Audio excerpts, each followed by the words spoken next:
My name is Renata Samos-Card. Good morning, everyone. I'm Kevin Mendes. Thank you for starting your week with Renata and I. Wherever you're watching us from YouTube, cable TV, or Facebook, it's truly a pleasure being with you. Rena's teas and what can they expect on today's show? We're going to be having excitement because the e-governance is going to be on, talking about the national ID, so you get to learn all the information. You've been hearing conversations. You've been probably in some conversations, but let's get into the details of it. But what else exciting? What else do we have? Jules is bringing like 1.5 pounds of beef today, so it's going to be really, really loaded. Stay tuned for that conversation. It's going to be pretty good. A lot of topics, guys. A lot of things to make on a digest. Take on a medication before we even get into this. I hope he take his medication. We both see what's going on. But you know how this works. Put your comments in the comment section. Make it live, interactive, fun, and respectful. Of course. Yes. Shall we get to the couch? I see Glenn jump. I know, I saw it too, yeah.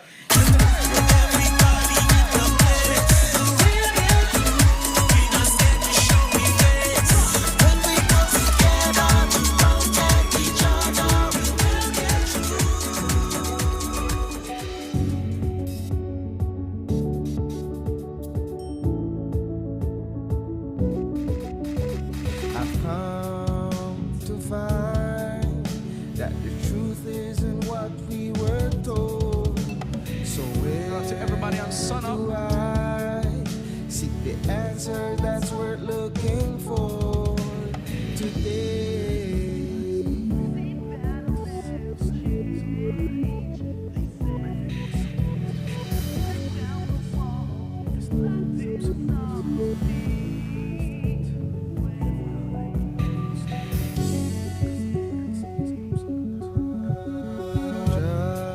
Just in time, and he's here to talk to us the writing appears on the wall. Right now. Tell me. And I were the first ones to see. And we're going to be talking about the hush that has been happening. The world that we see may seem that will never change. They say, but if you tear down the wall that's blinding us all, you'll see the way today.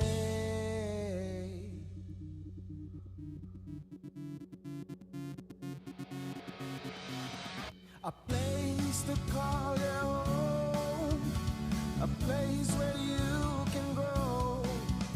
Stand by me and we'll take flight. We'll be there at morning's light. I've got you covered on all concerns we share today. Muy buenos dias, beautiful Sunup 7 family. Welcome to your Monday episode. It's April 20th. I want to say thank you so much for welcoming Renata into your space. If you're watching via Facebook, YouTube, or cable TV, we're very excited about this Monday episode. Before we get into it, we're going to bring you the weather, and that's courtesy of the Belize Met Service. Good morning. The weather was mainly fair last night with only isolated shower activity. Warm and relatively dry conditions will prevail for the next couple of days. The 24-hour forecast is for sunny skies with a few cloudy spells today and partly cloudy skies tonight. Showers will be isolated. High temperatures today will be around 87 degrees Fahrenheit along the coast, 93 inland, but only 80 degrees up in the mountains. Winds over the open sea will be from the east to northeast at 5 to 15 knots, and the seas will be slight to light chop. The outlook for Tuesday and Tuesday night is for continuing mainly fair and warm weather with only isolated showers. There was a low tide at 5:18 this morning and a high follows at 11:21 also this morning. Another low is at 7:04 this evening and another high at 1:23 early tomorrow morning. The sun rose at 5:33 this morning and will set at 10 minutes after 6 this evening. The moon comes up at 8:06 this morning and goes down at 3 minutes before 10 tonight. In the fire risk forecast, The risk for forest and brush fires will be moderate today. With that, we end this report from the Belize Weather Bureau.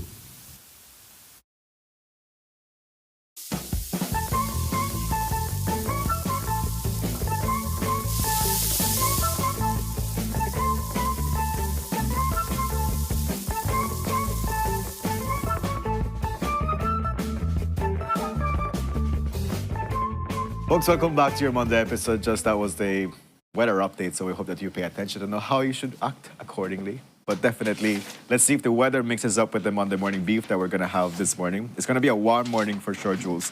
And how are you serving the beef? It's a lot. It's just a lot. That's It's what just I a lot know. of beef. It's a lot. It is. Like, It's a lot of beef, so we'll have to go through it quick. So it's like flipping burgers, rare. They're not even cooked through. Yeah.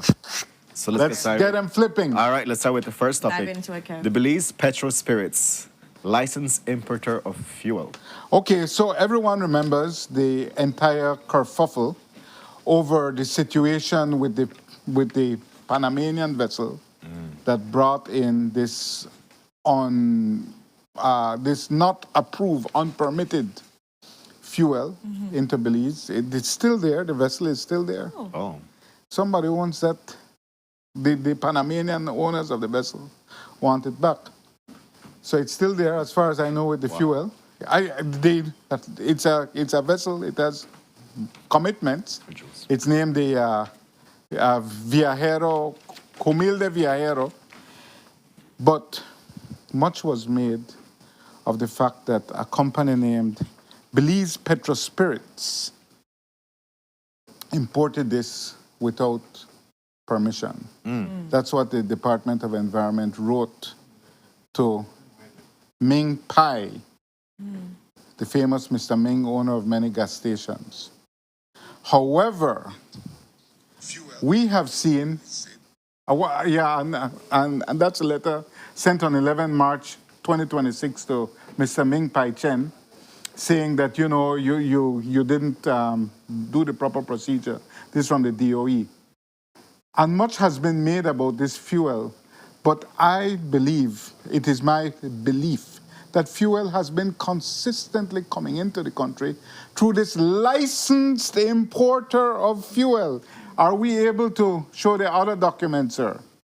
That other document is from the government of Belize. It names Mr. Jonathan De Silva, a director and shareholder for Belize Petro Spirits and Distribution. On 9th August 2024, this is a letter of no objection from the Ministry of Finance. No objection to the granting of the import permit by the Supplies Control Unit for your company to import fuel into Belize.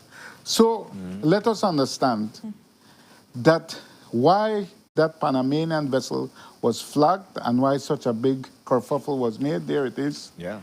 Read the name for me. Humilde Viajero. Humilde Viajero.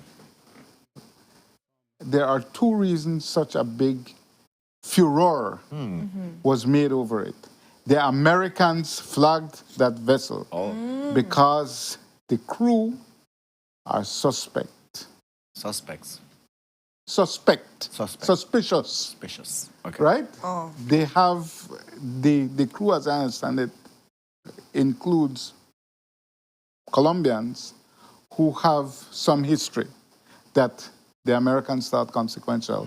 So why that vessel was flagged is not because Mr. Ming Pei made a run on red or etc., etc. It was flagged because the Americans had eyes on it, perhaps for good reason. I don't have all the intelligence. I know that it was flagged for narco reasons, I believe, from it left Honduras. But my point is that, let us be clear, Mr.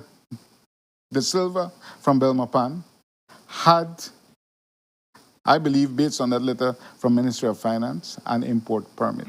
Whether he still partners with Mr. Cheng, because this fuel thing is a really big dance. Yeah.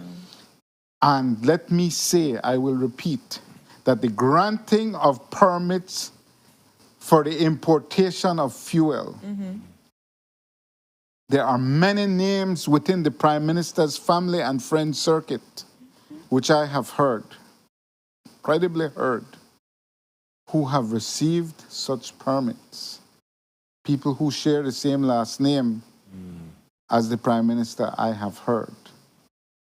So this is a special circuit for friends and families for the importation of fuel, because there is money to be made. The top three things you can make money off of in this country includes fuel, and illicit substances are also on that list. But it includes tobacco, Okay. which is smuggled out of Belize in volume. It includes fuel, and it includes narco, right? Those are the top three things with the highest markup. So I'm just saying, we have to watch that carefully, but we know that Belize Petro Spirits in 2024 received no objection. I believe fuel has been coming in consistently. It's just that a flag was raised around that ship, and I think that the normal procedure for clearing it, which I believe had been operational for some time, broke down because of this flag, and the vessel remains there. I know that Mr. Ming Pai Chen, I believe, has had an attorney to try and get the vessel released. It has an owner. They have commitments for it. So we'll see where it goes. Yeah. But the thing that we're watching is who has a permit to import fuel, right? So let's keep an eye on that. That's interesting. Moving on, quickly. Yeah, so now let's talk about one of the largest drug busts ever. What the fuel canisters tell us, Jules. So we have entered the Trump reality distortion field. On Friday, the U.S. Embassy posted a congratulations for Belize law enforcement. Yeah, there they it did, is. yes. 551 kilos of cocaine. One of the largest drug seizures in Belize's history. It is not, sir. I enjoy the Trump distortion field. It is greatly entertaining, but I've done the research. In 2020, we got, so that's 559 kilos, you just saw it. We got 2,300 kilos, that's 5,000 pounds, which was in 2020. So that 2,300 is 4.25 times 500. But that was not the largest. 2005, we got 2,376 kilos. And the largest was 2010, 2,604 kilos. So let us be clear. We don't want to enter the distortion field. Respect to them. And thank you for the thank you. But 559 kilos is a sizable drug bust, no doubt. Yeah. It's a great operation. But it is not one of the largest in Belize's history. It is a fraction of one of the largest. Just clearing that up. But I want to be clear, the point I want to make, and we can show the fuel canisters, gentlemen, the point I want to make is that, let me explain the importance of the work we do, and it's not to be self-aggrandizing at all. It's our job. If Channel 7 had not, if these had not been leaked to Channel 7 from one of our non-police sources, you all would never have known that there were fuel canisters parked out there on the coast. That would never have entered the narrative. Yeah. That would never have entered the narrative. These fuel canisters, which they still can't explain, because they know who that vehicle is for. It's registered to a known operative in the north. They know who was there on the ground. They know that someone formerly involved in law enforcement was one of the people on the ground. Okay. They know the names. But this entire issue of knowledge of the fuel canisters being there hours before and then vaporizing, please show the vehicle burning for me, that would never have been known by the public had Channel 7 not managed through one of our good and faithful sources to get the documents leaked. These pictures, to get these leaked pictures. You all were never supposed to know about it. This was not a part of the narrative. That is why they still cannot offer an explanation for it. I verily believe, and I've said this before, that customs played an integral role in locating where this plane would land, and that's what led to this perfect bust. Respect to everybody who participated in the bus. You got the plane, the drugs, the pilot. So could it be Albi planned that you catch this just like, oh, we're doing something, you know, given that this other evidence was burned? So like this was staged? Yeah, well, you know, I've been hearing stories like that for years. I don't have anything to support that, but it's not outside the realm of the possible. We know that there are staged operations to test certain responses in law enforcement. We know this, you know, historically. However, I can't say that I have any information regarding that, but it's so important. It shows the role of the media. This should never have been seen by you, should never have been known to you. But it's important that we know it because it puts other dynamics into play. Police know who that vehicle is for. Right?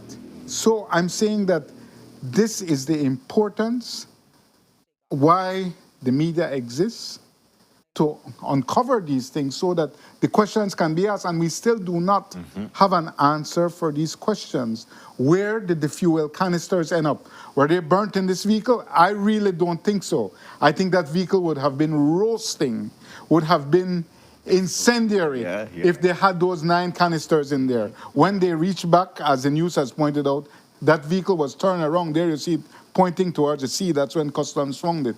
When they came back, it was in the other direction and had presumably already offloaded into a boat. Presumably. Wow. So I'm just saying there are questions unanswered, but it is the importance of the media and the importance of what we do, because these questions should never even be out there. That's why there is no answer for them. These questions are out there because the press, in this case Channel 7, was doing its job.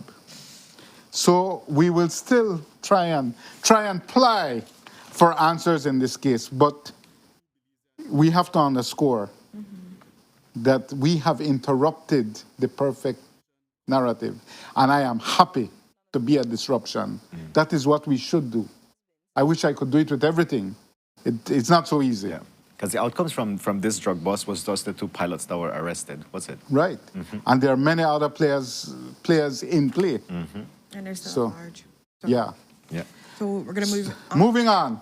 Let's talk about the dubious police promotions and the Okay. people being taken advantage of. So, you know, it's a police matter. Whenever there are promotions, there are always feelings hurt. I have observed this for decades. Of course. Officers who should have gotten promoted or feel they should have don't get promoted because they're not favorites. Officers who should not have gotten promoted, did not take the test, do not qualify, do get promoted. It is not the police department, based on my long years of observation, is not a perfect meritocracy. It's a club. And if you're in the in club, you get promoted. If you're in the out club, you got to wait till the in club come back, till your out club comes back in. However, because of the Budna abduction, which I will say unequivocally was led by Belize's security forces, to our great shame and infamy, Belizean security forces, I will say unequivocally, abducted Joseph Budna. And because of the elaborate cover-up at multiple levels, at the police level and at the state level, that has to go along with that. Because everybody becomes complicit. When the state sanctions something like that, when the state does not stand up and say, this is not acceptable, when the prime minister dances and dances around it like it is Zapatiara, around the truth, we are not impressed with your Zapatiara, John Briceño. Accept that a crime has happened in your constituency, a crime against the state, a crime against a citizen that has him locked up in a Guatemalan prison. But returning to my point, because the police were complicit in this, a whole dance of corruption has to ensue. And included in the dance of corruption is the promotion and the rewarding of officers who played a role in this. Either they played a role in the commission of it or in the omission of saying what they saw and what they know. And I am sorry for those officers, especially in the omission. I am sorry for those officers who had to lie to protect the bigger lie.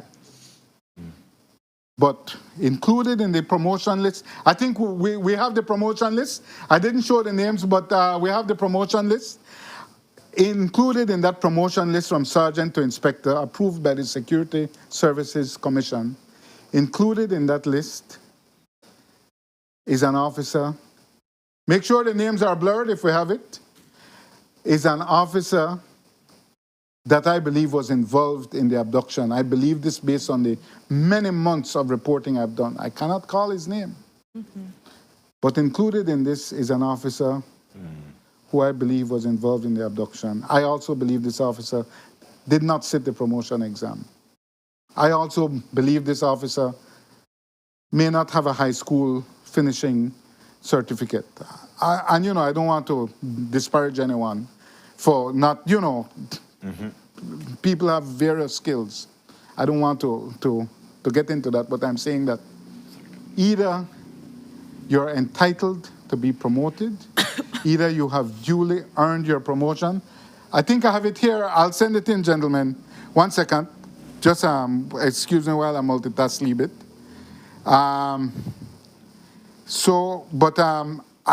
want to stress here that, forgive me, I can't remember everything. I can't remember anything. But my point is that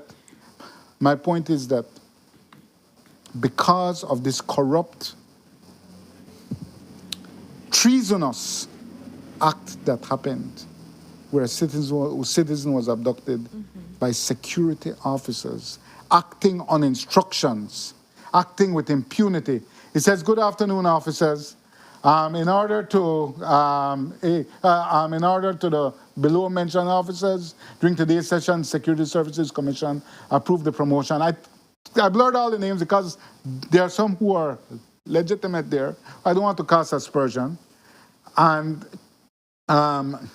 my point is that this causes great resentment within the ranks of the police. Of course. Because they know what's happening. Everybody knows what's happening. It's a public lie that's being perpetrated. And of course, it creates demoralization. See that, yes. Because you are facilitating and furthering a corrupt act. You're rewarding a corrupt act. And that same officer had an assault complaint brought against him by a woman police officer, that same one who got to inspector. Had a complaint brought against him. Okay. It was thrown out. We will be looking into it, but it was an assault complaint, a common assault complaint brought against him by a woman constable. Okay. A complaint was brought. I'm just saying, but let the corruption be done though the heavens may fall. That's how they feel about it. Let the act go through though the heavens may fall. So, and there are officers also who have been pending promotion from April of 2024, who Chester Williams promoted before he left office. I certainly frowned on it then, because in my mind, once you know that you're going, you don't have the powers. You shouldn't have the powers to do that, but it is a long-established practice. My point is that it's enforceable. He signed the promotion approval for many officers.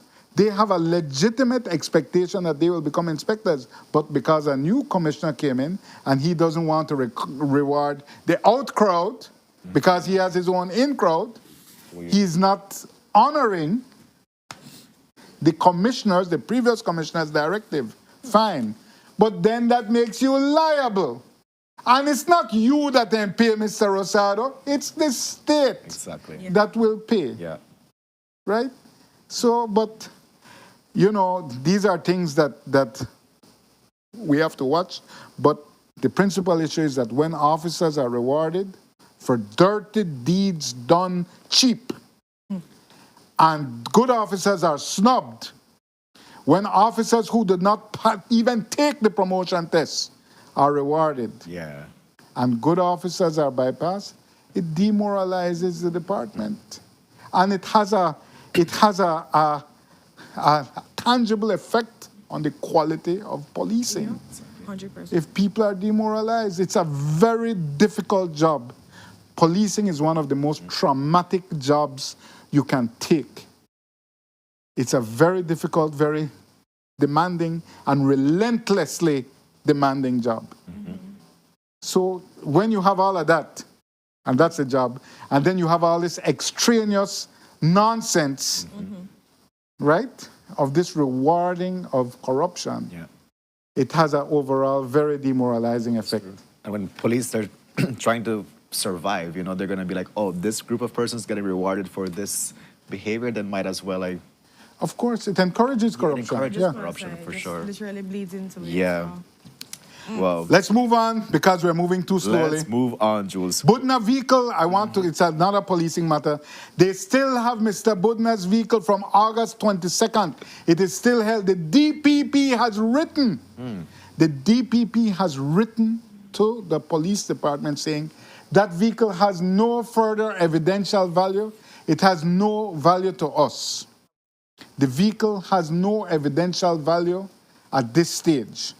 But you know why they don't want to release it? Go on. They need a signed affidavit from Mr. Budna, who they put in a jail, who they delivered to a hostile country. They delivered him. Police delivered him. But no, I know you're in jail and we put you there, but would you mind sending a sworn affidavit? Just hire an attorney. It shouldn't be hard for a man in your station. A man who is in jail, who you put in a foreign jail, who you put in the jaws of death. Please send an affidavit, sir, and we will release your vehicle. Anytime I'm in the tin vehicle for release, that wasn't an obstacle. The bullet-riddled vehicle. They find a way to release it with the quickness. I am just saying, this is part of the ongoing irrationality and harassment. Mr. Budna's family is not a family of great means. That vehicle is a resource that they need. Yeah. Secondly, it is Mr. Budna's property. It is an unreasonable expectation that he will write an affidavit or swear an affidavit because you have to get an attorney. Yeah. These are not people of high means. You have to get an attorney, swear to an affidavit, and say, I, Joseph Budna, want to release this to my brother, who has gone there with the key. To my brother. His brother has gone there multiple times on multiple authorities. The DPP has cleared the vehicle. That is not active in the investigation. But they are just doing it to be Spiteful. spiteful. To be spiteful. After you don't put the money in jail, it is an unreasonable expectation that after you deliver him to a hostile country, unlawfully extract a citizen, would you mind sending a sworn affidavit in the Queen's name, O King, whoever shall serve? Get out there, boy. Go from here with that nonsense there. Ridiculous people. Anyway, moving on. Let's move on, Jules. Will there be a bus strike today? My brother, the bus system in this country is in crisis right now. 6 o'clock bus. If you may try get it out at San Ignacio, I may wait, mate. Make us see if I get the update. Let's see. The 6 o'clock bus from San Ignacio. Did it leave? It was still extremely late. Hold on, I have the time here. 6:18 a.m. I have the audio clips. I can't listen to them live. Right? But my point is, the James bus yesterday shut down again, the Dangriga. I don't know how they have to reach PG. They have to figure that out. Yeah. Let me explain to you what is happening. Tell us. The National Bus Company is unraveling operationally. Why is this? Because, okay, the lone old iron out there, the lone old bus. However, in the past, and we see the graveyard of the It is the buses. graveyard, yes. Those, these are for National Bus Company. National Bus Company put out a release saying that video old. I don't know how old it can be. They just launched a National Bus Company over the 9th March weekend, the 4th of March. I don't know how old it can be within the middle April. Anyway, they say that the video is old. The graveyard of broken buses. Aye. Right? Now, the reason why is that in the past, everybody had to be a mechanic because we're all in one gang. It was far from ideal. But the lone old bus you to deal with. So the conductor have to be mechanic, the driver have to be mechanic, and the mechanic have to be a mechanic. But now, Yes, absolutely. I agree. you've lived it, Kevin. Yeah. You've lived it. Yeah. You've lived it. Yes. But now, when the bus broke down, why we have to wait for the mechanic? We are not mechanic. There are two reasons for this. There is the normal amount of resentment when, you have to change employer, you feel that you never get a severance where you want. That's a big issue. And I've heard it directly from mechanics. So there's that demotivation. There's second demotivation. Ooh, well, this stuff is for the government now, this stuff is Zabane. As a minister, Right. make him fix it, make him figure it out. This is the normal progression. So when the James bus can't left PG 2 days in a row, when it shut down the Dangriga, I think we have pictures with some people stranded on the road as well, guys. Maybe I'd sent that in. I think so. That was stranded on the road yesterday with the James bus. Yeah, that's it. Wow. Yeah. So I'm just saying that there is no longer the personal motivation, and we also have to mention that is the James, formerly James bus, stranded on the road on the Southern Highway, I believe, yesterday. That is The so buses are continuing to break down. There are fewer buses available. There are fewer mechanics working, and all the people who used to be mechanic have gone just back to being conductor. And a part of the reason for this, I have to say, is when the tickets are numbered and there's an expectation you can get a ticket, you can't hustle. This was a big part of the equation that, when you get standees and so, you don't have to get no ticket, Yeah, yeah. and the conductor and the driver could share up the money. That's no longer the case, right? So And fair game because you got a ticket system. I'm just saying, so there's no longer the personal incentive. But the effect of this is that you have a national bus company that has a lot of old buses that need constant maintenance, love, and affection. And you have a staff that's not prepared to give that anymore for various reasons. Anytime you have an old vehicle, and I have had many, 50% of keeping it running is taking care of it. Yeah. And if you don't have that incentive anymore, because of Mr. Zabane, the National Bus Company, it then becomes everybody's problem is nobody's problem. But when the bus used to shut down, that's my problem. We have to get this bus running. And I can tell you, the expectations of consumers are not being met. And I believe that it's because they went prematurely with this National Bus Company. When they don't have the e-buses, if they had at least 9 or 10 e-buses to start out with, Yeah. to put functional vehicles on the road, and then bolster it with the best of the old INA. But instead, they chose, if you just start it as quickly as possible, and I don't know when those e-buses will arrive, because those buses, I believe, have to be custom-made for Belize. They're coming from Taiwan, but they have to be custom-made for Belize because what works in Taiwan won't necessarily work here. But we have to wait and see, but it's not going well. The question is, though, will they strike? Will the government give an increase? Will the government be forced to authorize an increase? Tomorrow they meet. I believe if the government does not give that, allow that increase, they will strike. I think the government was waiting to try and see if the world fuel prices would dip. They went up again last night. because the uncertainty in Iran continues, right? The Strait of Hormuz opened for 2 hours, then it was closed, then they fire on ships, and Mr. Trump, it's a whole thing. Yeah. My point is, the government, I believe, in its wisdom, has to grant that increase, a fair increase, because nobody will operate if they're losing money on every run. Yeah. They cannot operate. So, if coming out of cabinet on Tuesday, we do not have the approval of an increase in the bus fares, I think we will see a bus strike.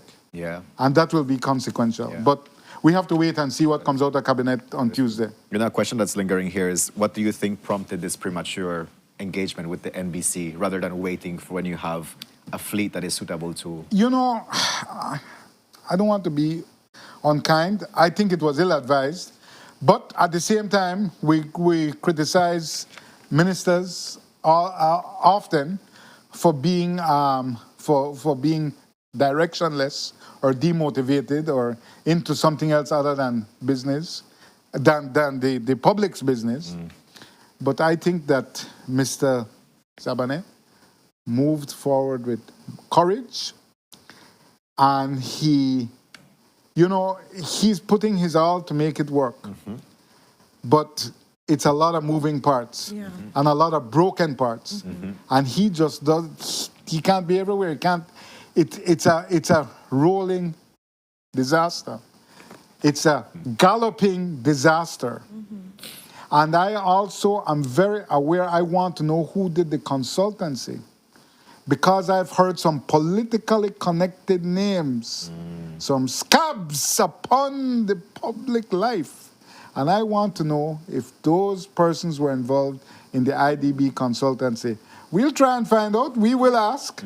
But I want to know if if the most coherent strategy was taken. I do not believe it was, but I think that it was just ambition bites the nails of success. I can see that. And it's been failing. Let's move on, guys. Let's move on. So the Ministry of Health and Wellness walked backwards into this PR disaster. So we'll be quick with this. All right. But I just want to say quickly, we had the Ministry of Health and Wellness here last week. I saw them on other platforms as well. And they had to go on the defensive. The number of statements that were issued to condemn what they did, this arises out of a lack of consultation.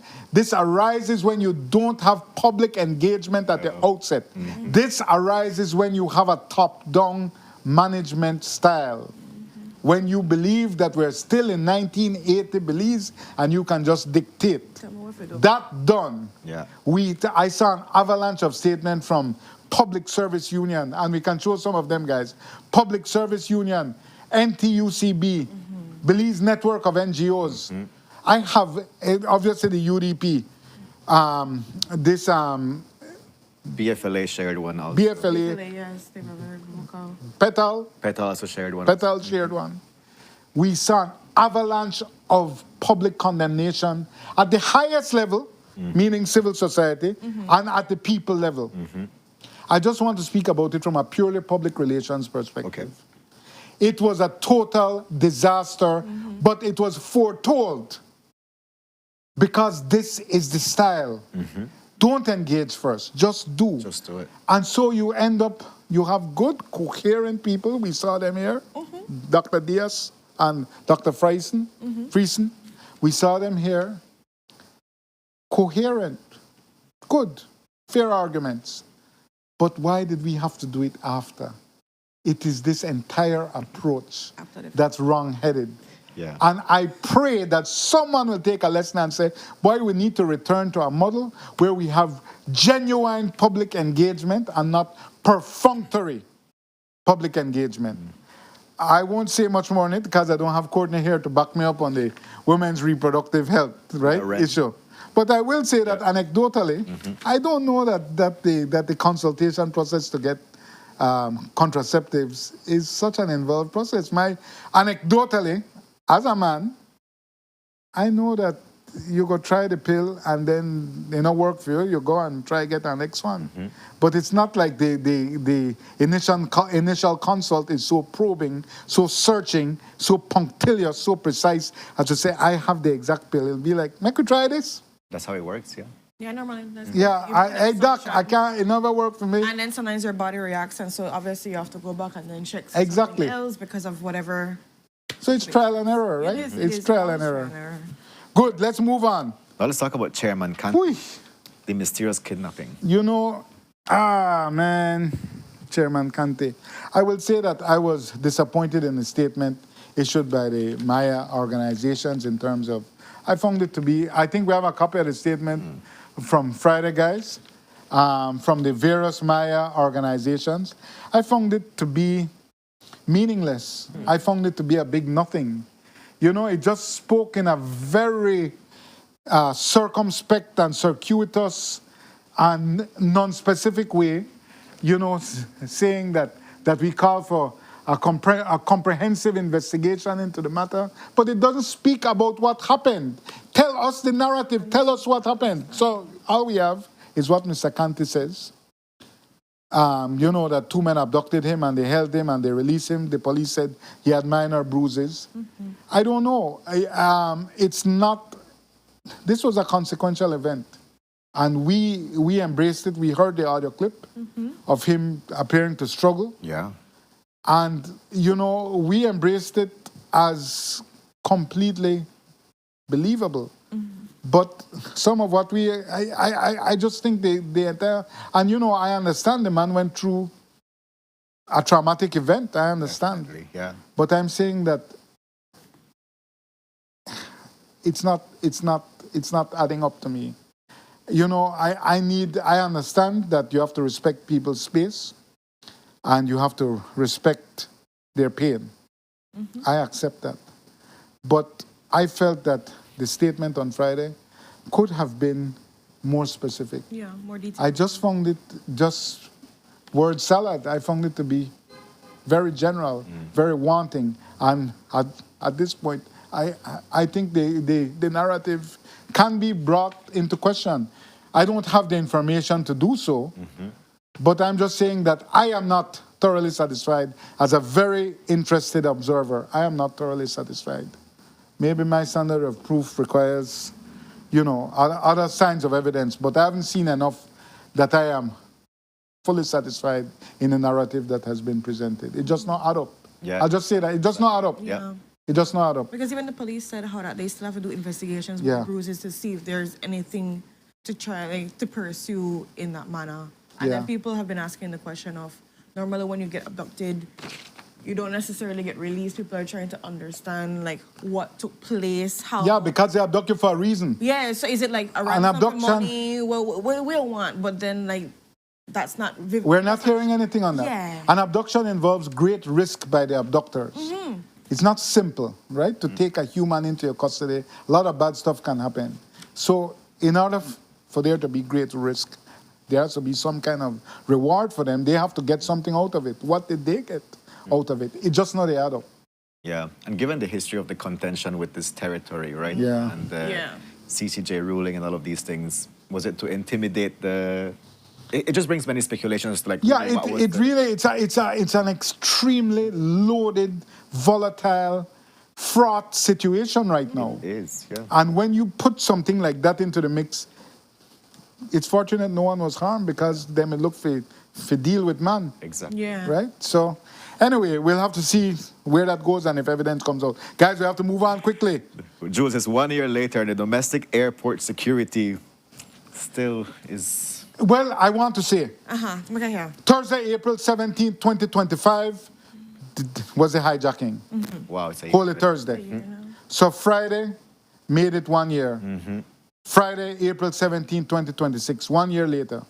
I can say that from what I have seen of the security at the airport, the name of the firm again, I believe is Alliance, gentlemen. Help me with the firm, Mr. Security Denver. Alliance. Security Alliance? It's a Security Alliance. Security Alliance. Yeah, so, and you have the video of them, sir. We interviewed Mr. Grange on Friday, but from what we have seen, the security being provided at the airports, at the domestic airports, has improved 110%. Okay. Oh, okay. So one good thing has come out of this great traumatic and frightening event. We have the footage there, guys. So one good thing has come out of this event, that the security is high grade, PGIA level. It's effective, professional security at the domestic airports. That's one good thing that came out. But we do not know how much was paid to those preferred security companies who got the secret contracts. How much did you pay Mr. Minister of Civil Aviation, John Briceño? How much did the government of Belize, through the Belize Airports Authority, pay to iSecurity and for Diamond Security? How much did they pay to those companies to back out of their lucrative $28.5 million contract? I am happy. Show the security again, guys. I am happy for the security, provisions we now have. I am happy for it. It's progress. But it's progress that comes at great cost because they had to cancel 2 questionable contracts. 2 highly questionable contracts that were given in secret, that the public was never supposed to see, that if Channel 7 had not exposed, we would not have this excellence that we have today. Respect to that. But why does the gestation for everything good have to come out of the mother rugodunks where the man deal with? Yeah. Why everything have to come out of RA? Why everything have to come out of that? Yes. I understand. 100%. I understand that there is a process. But why do we have to first go through corruption before we reach enlightenment? And why cannot the citizens know how much Mr. Briceño did the government of Belize, and I call on him as the Minister of Civil Aviation, the first Prime Minister to be Minister of Civil Aviation? And why is that? Is it because of COSESNA, Mr. Briceño? I want to know. How much did they pay? And we have asked, and we have not gotten an answer from the Belize Airports Authority. It is our right to know. It is public funds that were paid. Those companies got contracts worth 13.5 and 15 million. How much did you pay them to cash out? Because that was all a lark. That was all a political fantasy. I hope we find out. Moving on, quickly. Let's talk about the PUP manifesto. And did it allude? I got a copy of the PUP manifesto 2 weeks ago. A minister told me, hey, you notice that we may launch a manifesto, we never had no manifesto. PUP in 2025 was the first government of Belize, to my knowledge, in my time, ever elected without publishing a manifesto. Respect to them for that. Yeah.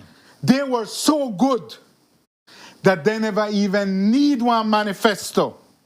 Show me the manifesto, gentlemen. Oui. But through occult means, I have shown me that beautiful front page. No, let's cut to the front page. Front page. The page before that. Look at that page. Show me this page, guys. Can you? We'll reach this other page. Show me the first page. Look at that. I got it! Only 1 year and 1 month later after they win. Okay. Most people, listen, senior government officials who have to make presentations months after the election were still calling me for some screenshots we had shown when we had Mr. Briceño uncut before the election. Senior government officials having to make presentations, international presentations, would call me and ask me for the few screenshots I had. Because there was none. I have it. I'm willing to sell it to anybody for 5 cents. So show me the next page. Vamos bien. Look at, bring back the Vamos bien page, guys. Come on, you show me the wrong page. Wow. Vamos bien. But I love the design. I would have loved to see this for the election. I may have voted for them. So I'm just saying, respect to them. They won an election without showing anybody a manifesto. That means, that certifies my jackass theory. What's that? On a long enough timeline, any jackass is electable. And 2, the people would have elected a broomstick.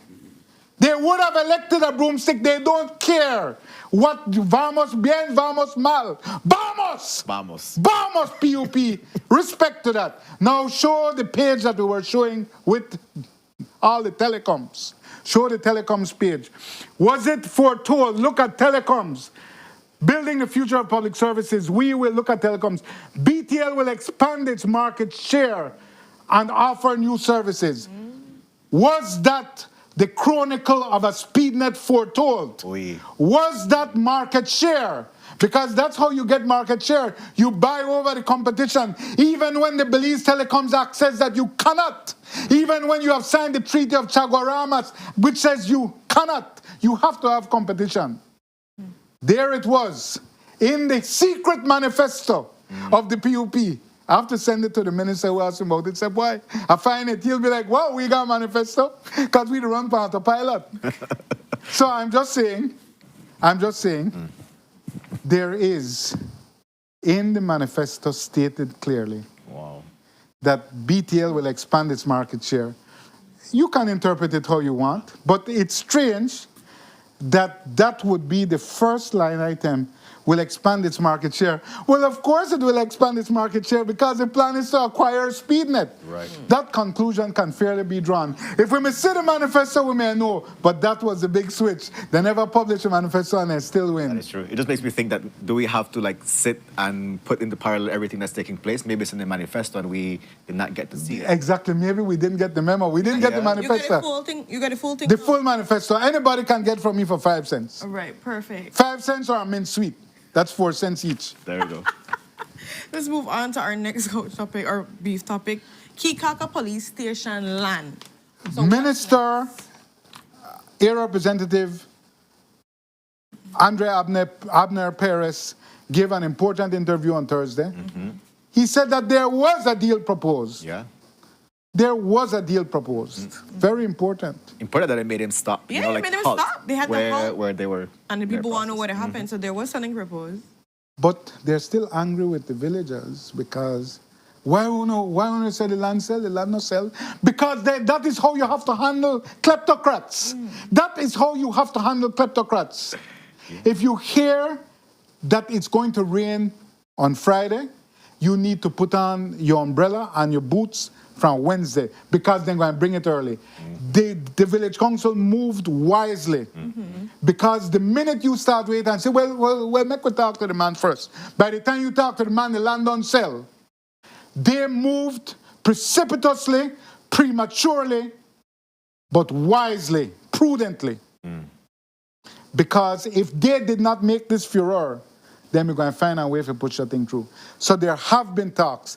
There has been a proposal. First important thing. The second important thing he said was he recognized that it's communal land. Yeah. He admitted to that. That, and I want to specify what to mean by communal land. It's not communal land in the indigenous sense, but I need to send this in to the guys. Hopefully we can get this picture up. Forgive me. Can't remember everything. Can't remember anything. But, you know, the Alamina family gave that land to Louis Cos Sylvester. We have the picture. Please bear with me. They gave the land to Louis Cos Sylvester. Guys, I'll send that in to Mr. Mixer now. They gave the land to Louis Cos Sylvester back in the prehistory of Belize. Back in it could be pre-independence, post-independence. But let's look at that beautiful vintage picture. And the Alamina family donated that land for the police station and the park. Yes, 2 things. That time the citizens weren't looking at, boy, you know how much this land worth? Caye Caulker was a Pharisee. There's Mr. Louis Cos Sylvester, members of the Alamina family donating the land. I don't know what year it was, but Mr. Louis Cos was last year representative in 1984. So it's sometime before 1984 they gave the land. And the minister, the air rep, has recognized that it's communal property. The village council is now going to ask, take it out of the king's name because we can't trust the king. Put it in the village council's name. That is what the village council will now demand. Okay.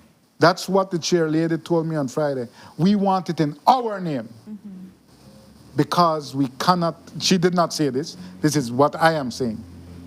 You cannot trust the king. Because right now the king, the Belmopan, the Ministry of Natural Resources is saying, but this is a crown land. We could do it the way we want. We could monetize it. We can capitalize it. We could do whatever we want with it. And the community is saying, so it's going to be a fight.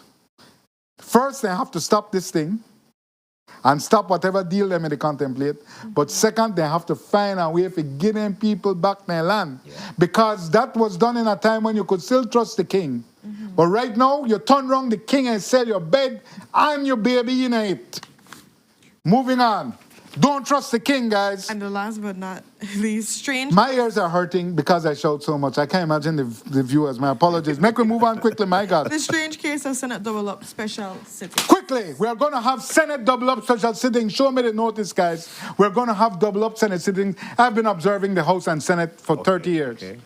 I've been working, covering it. For the first time that I have ever seen, we are going to have special sittings on Monday and Tuesday. Why is this? Is there some great moment of state? No, this is housekeeping. Because the leader of government business is too busy. I don't want to say it's too lazy because I know the leader of government business, Senator Eamon Courtney, is not a lazy man. He's a busy man. He's too busy for the government. So they have a backlog of bills. So they have to have 2 special sittings. So, show the notice again. I have never seen 2 special sittings back to back in the Senate of Belize. This is a product of a leader of government business who works on his own timing. He too busy for you, Mr. Briceño. He has billable hours to deal with. He don't got time for give you for his time. So I'm just saying, we talk about the seriousness of public service. Mr. Briceño, please try find a leader of government business who has time for the Senate. I understand Mr. Courtney is a very successful attorney, highly regarded, respect. However, if you don't got time to do the job, make somebody else do it, man. Sure. I am available, Mr. Briceño. I am willing to be the leader of government business. I'm going to launch my political party if that's necessary. I've changed the name. It used to be a bucket of ship. Bucket of ships. Yeah. Bucket of ship. That name didn't catch on. I have a new name for my party with all vested interests. When will you make the announcement today? WDD. WD. We done dead. That's the name of the political party. We done dead and no can't kill we. WDD all the way. I'm just waiting for my. I think it's like starting from the bottom, now we're here. That would be your next. Started from the bottom and we'll stay there. That's gonna started from the bottom and we'll stay there. Because we started on the ground. We done dead. WDD all the way. Thank you, guys. I've taken up too much time. My God. Thank you, Jules. Such an annoying person. So, we do have to go to our first commercial break, but before that, we have a sunrise to give you guys. Let's do it, yeah. So we're going to cue in the sunrise as we wrap up our Monday morning beef. Yes. Thank you so much, Jules. Listen, people, this is some of the time when I'm need the check, the pressure check. This is some of the time. But we have a beautiful... Hold on. Emilio Zabane, I just get on text. I just want to tell the Talk Fool was released to the general public. The printed copy wasn't ready. That's all we need, the printed copy. Go for it, boy. Go for it. The printed copy wasn't ready. That's the only thing there is when you talk about manifesto. It existed virtually. In the ether. In the ether. Boy, I want to go for it. Anyway, move on. Sunrise. Where is it? There we go. Awesome. Beautiful. And this is from Leslie Colon, and this is from the beautiful village of Barranco. Barranco. Yes. Never been there. We haven't. Yeah. We need to go. It's Okay, a we need to go to beautiful Barranco. place. So big up to all the Barranco villagers and all our 7.7 fans. We're going to be going to our first commercial break, and we'll be right back. Stay tuned.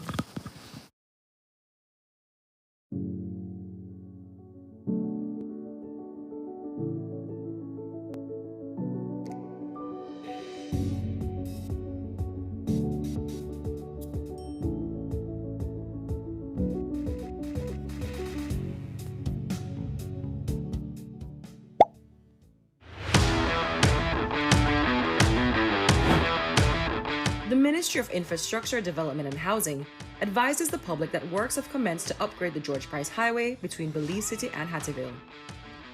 A contract was signed for the civil works to reconstruct the segment of the highway, and the project is now underway. The project is expected to be executed over the course of the next 3 years. The works include the widening of the roadway, construction of reinforced concrete drainage, scarification and improvement of the pavement and running surface, raising the road in flood-prone areas, application of hot mix asphalt pavement, construction of major and minor intersections, construction of bridges at Burdon Canal and Hector Creek, and the provisions of road safety furniture to modernize road infrastructure and improve user safety. Works have commenced between miles 9 and 10. Every effort will be made to execute the works in a manner that minimizes inconvenience for road users. The ministry anticipates this to be a dynamic effort. Therefore, road users should expect travel delays within active construction zones. Motorists are advised to drive safely. Do not speed. Do not drive under the influence of alcohol or drugs. Do not drive recklessly. Please be courteous. Respect other road users. Adhere to the directions of traffic safety personnel and drive with due care and attention.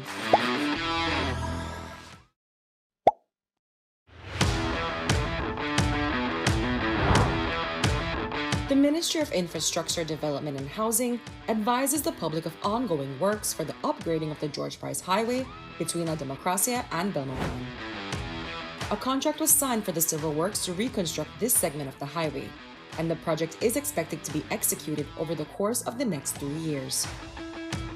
The works include widening of the roadway, construction of passing lanes in industrial zones, traffic separation within village limits, scarification and improvement of the pavement and running surface, raising of the road in flood-prone areas, application of hot mix asphalt pavement, construction of major and minor intersections and a roundabout at the entrance to the George Price Boulevard, entry and exit points for the new hospital to be built, the construction of a bridge at Mount Pleasant Creek, and the provision of road safety furniture to modernize road infrastructure and improve user safety. Every effort will be made to execute the works in a manner that minimizes road user inconvenience. But all road users should expect and plan for travel delays within active construction zones. Please, drive safely. Do not speed. Do not drive under the influence of alcohol or drugs. Do not drive recklessly. Please be courteous. Respect other road users, adhere to the direction of traffic safety personnel, and drive with due care and attention. The roads of Belize connect us all. Riders, drivers, families, friends. Every day begins with a little routine and the confidence that life's journeys are protected. From school drop-off through the daily grind and everything in between, each with different roads ahead, yet one common goal: to arrive safely. Atlantic Insurance stands with Belize's riders and motorists with affordable protection, support, and peace of mind for a journey ahead. For the roads we share and the lives we protect, Atlantic Insurance is by your side, insuring you from life's unexpected. Atlantic Insurance, insuring you from life's unexpected. Nando's Wholesale is the distributor for the full line of Badia spices, including the original complete seasoning, the perfect combination of ingredients and spices prepared to enhance the natural flavor of your favorite foods. Also, cinnamon powder for all your desserts, fruits, and beverages, and as special dishes. All these are available in commercial sizes or restaurant packaging. Nando's products are available at your local retailer or contact us at 222-5000. From Corozal to Toledo, Nando's is proud to be serving Belize as its #1 wholesale distributor for over 35 years.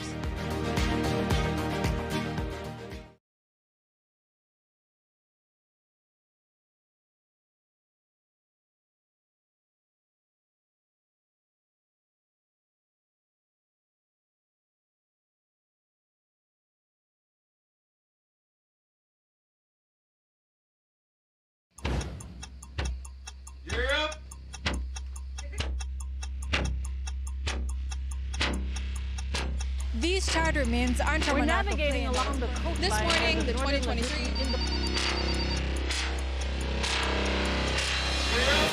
Good evening. Good evening. I'm Cherie Culsel, And here's what's ahead for you on 7 News Tonight. We've got details of these and other stories in our newscast for tonight. Good evening. With your news, I'm Indira Craig. Belize, you're watching the Nation Station, Channel 7.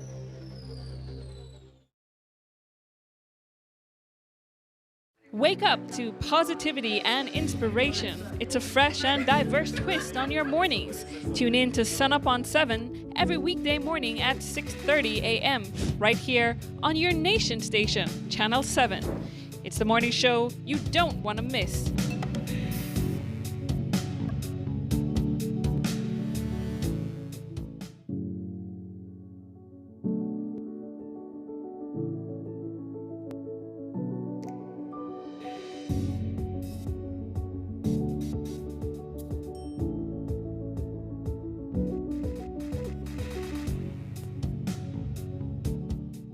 Muy buenos dias, beautiful Sun Up on 7 family. Welcome back to your Monday episode. Just before the commercial break, we had a proper serving of beef with Jules. Some people say it was cooked in a pressure cooker, so I think we're having beef tacos today. But definitely, if you missed that conversation, you can always go back and watch our Facebook recorded live and invite you to stay tuned to our Facebook and Instagram pages to know our guests and what conversations they bring forward to Sun Up on 7. Move on with our first engaging conversation. Today, we're going to be talking about the national ID. And does Belize really need a national ID? Joining us in this conversation, we have our friends from the Ministry of E-Governance. So we're going to start by highlighting the CEO of the Ministry of E-Governance, Mr. Jose Urbina. Next to him, we have Erwin Wills, business analyst. And of course, our dear friend Tremor Perriott, change management manager. Morning. Ministry of E-Governance. Good morning, folks. How are you gentlemen doing on a scale of 1 to 10? 10 meaning I'm really excited, 1 meaning please put me back in my bed. So let's start with you. How are you feeling? 1 to 10? 15. Oh. 15. All right. Wow. What's the secret? Well, work, enjoying what you do. Enjoying what you do. We have a lot of events relating to national ID this week, public events. So that's exciting. It gives you that push to go because you want to talk and do everything. Yeah. I'm sure he had his clothes ironed from last night. You know? I had to sit out on a bed, on his side. You with your tennis and everything. Like a school trip. Yeah, exactly. school trip. Just like that. I love it. How is your energy level today, CEO? Excellent. 1 to 10? I was already thinking 9.5, 10, but he went above and beyond. Yeah, so 9.5 is still a good one to show up today. Always room for improvement. So, Definitely. How about you, Trevor? Me is super awesome and improving. Every day you get up is a blessing. Many of us don't get the chance, and so once we're up, all cylinders go. Yeah. You're ready to make the change. That's right. As the You have to change management manager. Yeah. You have to be the change you want to see. I agree. 100%. So talking about change, this is a very interesting topic that we're going to be having a conversation about because a buzzword in the community is this national ID, right? What is it going to be about? Do we really need it? How does this transform the way how we move around in Belize? So Ren, let's get started with it. Yeah, let's rip off the Band-Aid. What is the idea of this national ID, to put it into context for all the persons that are hearing it? Because some people say, well, we don't have a national ID, Social Security, or our card for that, or our passport. So give us the context of the idea of what this really is. I don't know. Well, yeah, let me try jump in here and go for it and try to explain. Of course, I'll be supported by these great gentlemen here. So the national ID is a unique number that identifies a citizen for the purposes of authentication. Now, when we look at the way we have been authenticating ourselves, making sure that Jose Urbina is Jose Urbina, is yes, the Belizean community has used by de facto the Social Security card as the national ID. However, there are many reasons why it is not.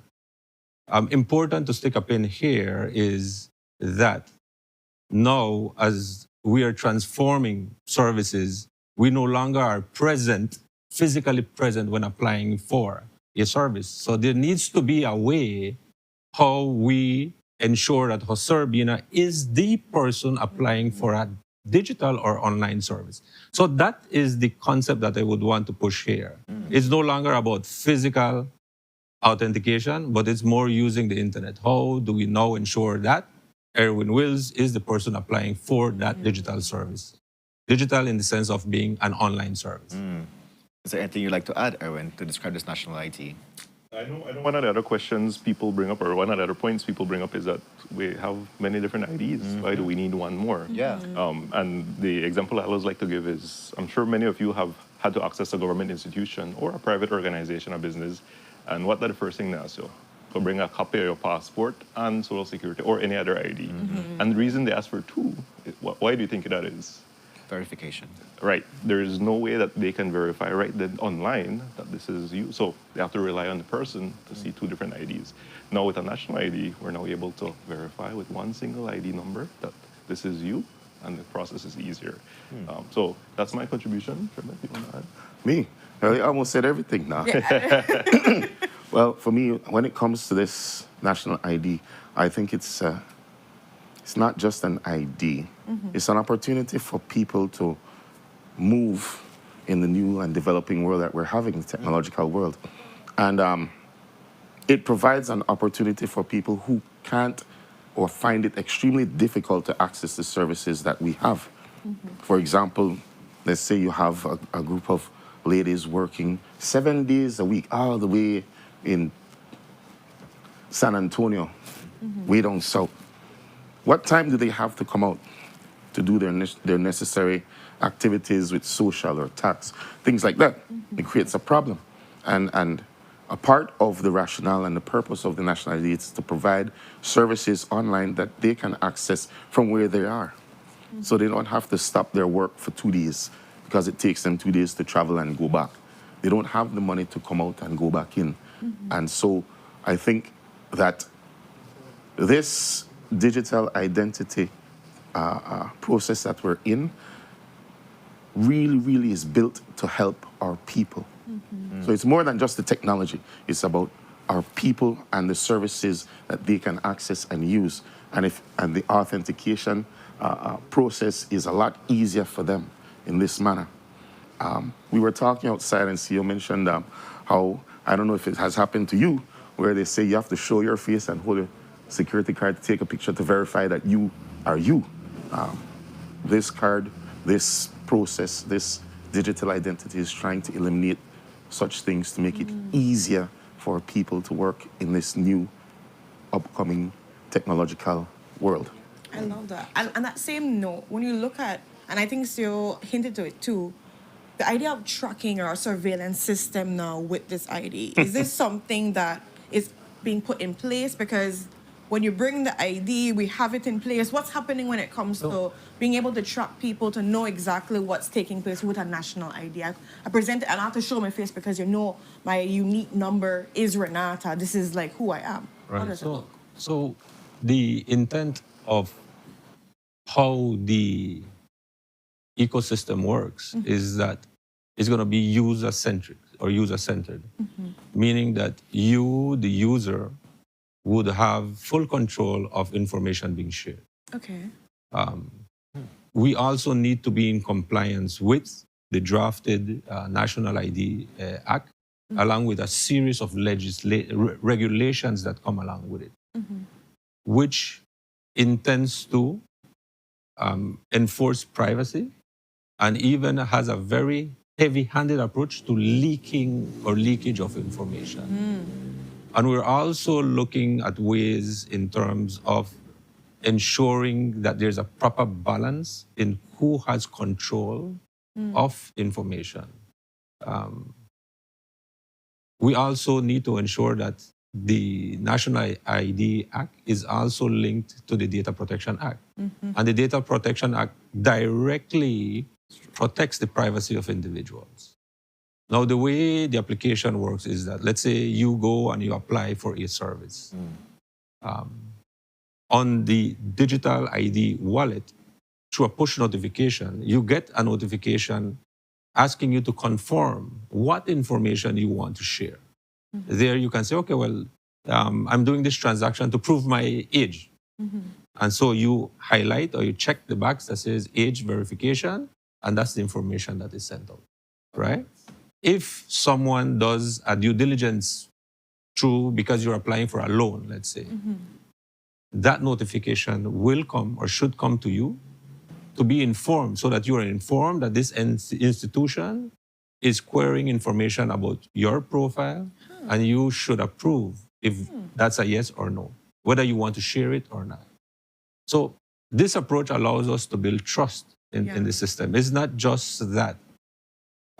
If Belize Bank, for example, or any of the financial institutions want information about Hosorabina, they can freely ask or query the system. It should not work that way, and it will not work that way.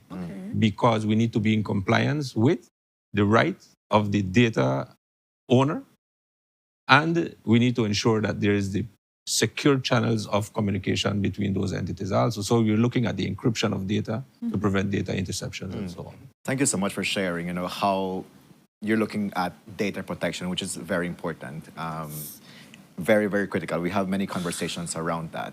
And at the surface level, I can see where you're saying the value of having a national ID. Like, for instance, China has a national ID. And Let's go closer. Barbados, Jamaica, right. So Mexico. Where I'm getting to is that it's not going to be new for Belize. And looking at how they apply national IDs, where they're able to really have a surveillance on people to see, like, how does your purchase look like? What does your daily lifestyle look like? And all of these things. And given the mistrust that there is with the government at the moment, how will you go about ensuring that whatever people engage with this national ID is going to be for the public good as a person, rather than seeing how do I go about controlling people? I have a question for them, if I may. If it's a tracking issue, they can do that over your social media. Okay. That's why when you put in something, you like to see a meme or anything, algorithms pop up. I understand. That stuff. Okay. They won't. This isn't about putting a chip on you and tracking every time you pass a BTL power tower or smart tower that you're ping. All right? The rights of the person trumps everything. And in the act, that the bill that's being created there, it heralds to about a numerous amount of rights that you have. And one of them is to your data security. No one can share your information without your permission. This won't travel across borders. Doesn't matter who asks, the police, whatever. They have no right, none, by law, or we're working on that, to have access to your information without your permission. Okay. Right? If there's any access to your information, as you said, your ping, one of the major rights is your right to find out who has interfered with your data or been or seen or use your information, if that. And only a certain amount of people can. Okay.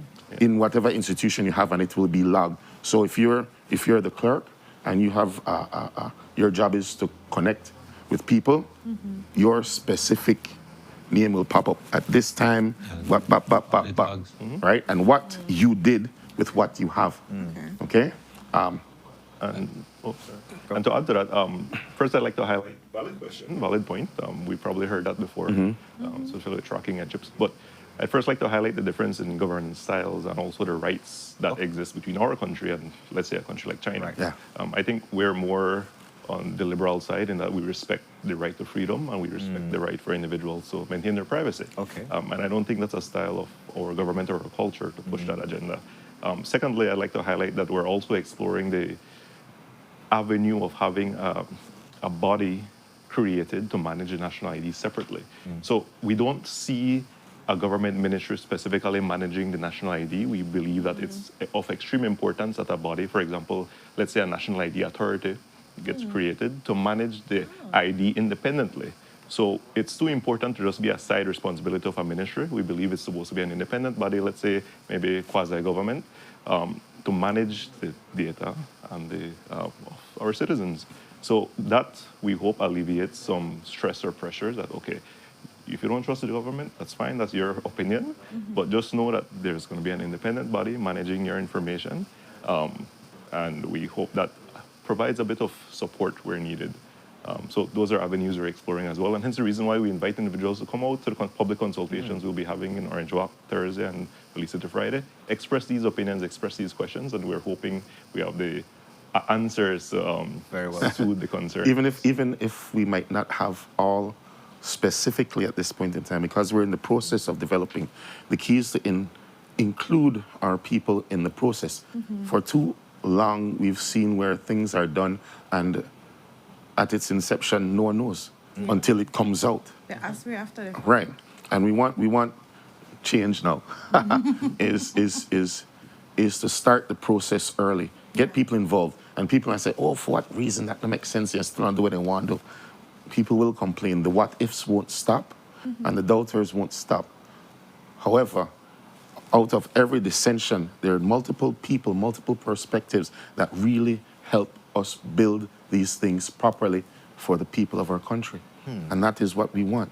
So at this point in time, while we're up and running and we're starting the processes, we're doing the drafting of legislation and understanding the technological processes that we want to get into, we need people's perspectives. And I feel that it's a major part of our country to change the narrative of how these things should go. Got it. So, let me stick up in there, because I also think, and I also want to promote the stakeholder engagements that we will be having in Orange Walk and Belize. It's two. Okay. It's just the start. We will be countrywide. I have proposed to the team that we visit high schools and tertiary educations to inform and educate them of what the national ID is. For us, we have, as a lesson learned, we know that we need to engage the citizenry in educating them in very important topics. Very well. The feedback is important. For example, it was highlighted to me that I decided that the Belize City stakeholder consultation would be at 2:30. I asked the question, but why are we doing 2:30? I posted it on my profile, and I get a lot of feedback. You don't just know what people feedback. That's why they do it 2 o'clock. We consulted with the vendors and we changed it to 5:30, right? Okay. So we are here to listen to the concerns. We are here to adjust the legislation where it needs to be adjusted based on contributions from the general public. But important is that we want the presence of our citizens at these stakeholder engagements, because what we have seen in the past is that there are stakeholder engagements that maybe 10 persons are there, but a lot of people comment on Facebook. Yes, you might not be able to attend one, but again, in Orange Walk, this is the first. In Belize City, it will be the first, but we will return and we will keep hitting the morning shows and providing infomercials and so on to inform. I'm trying to get an understanding of where we are. So we're here having this conversation about the national ID, what it would look like. And you're saying you're inviting folks to come to Orange Walk and Belize City for consultations. Can you give me a timeline just to know, where are we? We're in the discussion phase, consultations, I hear drafting legislation. Right. I just want to give our viewers a clear picture of like where we are, where we're going, for us to be able to, like you say, meaningful engagement to ensure that people identify themselves with the process and see how it's relevant for them. Can you help me out with this? So we're in the early stages of the development of the project. Okay. So we're in the drafting of the bill phase. Very well. But of course, we believe this is a very important phase because the system will be designed based on the bill itself. So it's not going to be dependent on the software. The software depends on the laws, and the laws depends on the feedback from the people. Very well. So we're taking that approach. So at this point, we're drafting the bill. We're getting public consultations. We've actually already had direct consultations with stakeholders in the financial sector, in the government sector. So we've had those one-on-one discussions already internally. Now we're moving to the public. With that now, once the bill gets formalized, that's when we move forward into the next steps in terms of the actual software itself. We've already completed a pilot of 500 Belizeans, and that was more so that wasn't announced. It was just a small pilot, just to see what potential lessons learned we could have. Of course, that was unofficial, so it wasn't any official sign-up or anything like that. And it was more so for us to get lessons learned directly from the ground. We wanted to see the demographics. We wanted to see the uptake. And we had a lot of lessons learned. For example, inclusion. Some of the biometrics that we capture, we're not capturing all that we captured then. Well, let's say fingerprints. We initially designed the software to capture 10 fingerprints, and we had individuals come in with 9. And we realized we couldn't register them because the software was only registered for 10. So these are the lessons that we picked up from the pilot that we hope to take when we go to the larger rollout, whenever that is. But of course, we're taking our time. There's no rush. We want to get this right. We've seen other countries like Jamaica, for example, who tried to implement a national ID, but they took an approach of pushing it to the public rather than engaging the public first and then moving on. So we're looking internationally, we're looking locally through a pilot. See the best practices, Correct. see what can work. Because Belize has a different context than China, Barbados, all these different places. We have a different context. We have to Belizeanize it with coconut We have to do coconut island, island, everything. It's supposed to be a nationally planned side for Kevin. Kevin's Definitely. Unfortunately, we're running out of time, but I really want to make sure that we can talk about the time and places for these consultations. I think we have a question, two questions that we really need to get out for the public: the social security one and the biometric one. Understand that the biometric when we take the biometrics, is nothing strange. You want your DNA, none of that. That's by the bill that we're creating illegal. Your fingerprint and just a picture of your face on most IDs anywhere you travel in the world. And the social security question, why not the social security card, right? And it's simple. The social security card was not designed by its act to be a national ID. CEO mentioned it a while back in other interviews where the social security card is to track employment and contributions and benefits. It wasn't designed. And so not everyone has a social. Yeah. So that means there's a part of the population that's not registered in Social Security. And it's functional for what it is, but it wasn't built for that. And even if you were to say, all right, well, then let's change this part of the Social Security Act, was Section 44, something like that, right? The legal ramifications for that are off this chart are problematic, because now you change the legal act, things can happen from back and come forward, and it's a problem. So it's best for us to create a new one, to have this new national ID for verification and authentication, and it allows Social Security to do what Social Security is designed to do. Gentlemen, it's unfortunate that we're out of time, but definitely leave space for you to come back and we continue with the conversation. So a quick one, if I may. Yes. Yes, please go ahead and share your. Everyone is invited. Orange Walk, Central Park, 6 p.m. on Thursday. Yes, Thursday. And this Thursday, And for Belize City, it's at the Billmore Plaza, starting at 5:30. Today? Okay. Friday. Okay, so yes. So I was going to ask, where can people stay tuned so that we can look forward when it's the next consultation? Just be in touch with the timeline of this national ID implementation. Ministry of E-Governance's Facebook page. We post all the information there. We post the flyers. I think we try to create a schedule once or twice a week to repeat it, just so if it gets lost in your algorithm, comes back up. Very well. We're running ads as well on social media, but also for you guys, TV. All the major outlets as best as possible. Very well. And we're hoping to be back here soon. I was just gonna say, because the thing is, we can't do this in one sit down, and it would be also hard to do it in an hour sit down either way for everybody to digest. I'm sure people don't want to go back to school and have a whole lesson, but one session a week. I like us breaking it down in this way. Like the next time, I'd want us to talk about where we're at with the law and everything, and that's where we can have people digest it properly. We can't just shove it in their face and say take it. I'm sure change of manager changes, you're aware that it really takes people, takes time, bit by bit, understanding really. One drop of water at a time. There's this quote from the movie Apocalypto: "The destruction of a civilization comes from within long before it comes from without." So we need to do it inside first. We need to do our development, our information practices, our education, our conscious efforts to build from the inside first, not from outside, inside. So we can be strong and move forward positively for future development of our country. I love it. And we're looking forward to seeing you guys back. Please do. More conversation. Yes. People are going to be asking more questions. I'm sure after the consultation, there's going to be a lot of things that are evolved. Put in something that people can online and put in comments too, because we have a lot of Facebook gangsters that will not come out. But because you have people asking how will the diaspora be involved and all of this. So all these different things. There's so many questions coming. They're taking into consideration. So we look forward have to your next engagement. An embassy in Washington to be able to include the diaspora in their comments. And there you go. There you go. So there's a lot more to talk about on this. So we look forward to our next conversation with you guys. Thank you for having us. Of course. Thank you so and much. with that, guys, we're going to go to our next commercial break, and we'll be right back. Stay tuned.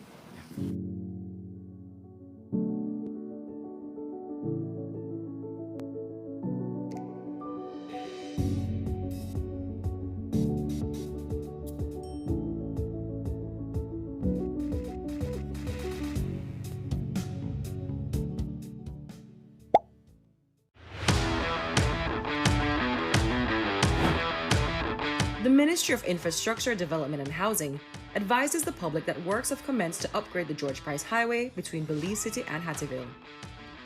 A contract was signed for the civil works to reconstruct the segment of the highway, and the project is now underway. The project is expected to be executed over the course of the next 3 years. The works include the widening of the roadway, construction of reinforced concrete drainage, scarification and improvement of the pavement and running surface, raising the road in flood-prone areas, application of hot mix asphalt pavement, construction of major and minor intersections, construction of bridges at Burdon Canal and Hector Creek, and the provisions of road safety furniture to modernize road infrastructure and improve user safety. Works have commenced between miles 9 and 10. Every effort will be made to execute the works in a manner that minimizes inconvenience for road users. The ministry anticipates this to be a dynamic effort. Therefore, road users should expect travel delays within active construction zones. Motorists are advised to drive safely. Do not speed. Do not drive under the influence of alcohol or drugs. Do not drive recklessly. Please be courteous. Respect other road users. Adhere to the directions of traffic safety personnel and drive with due care and attention.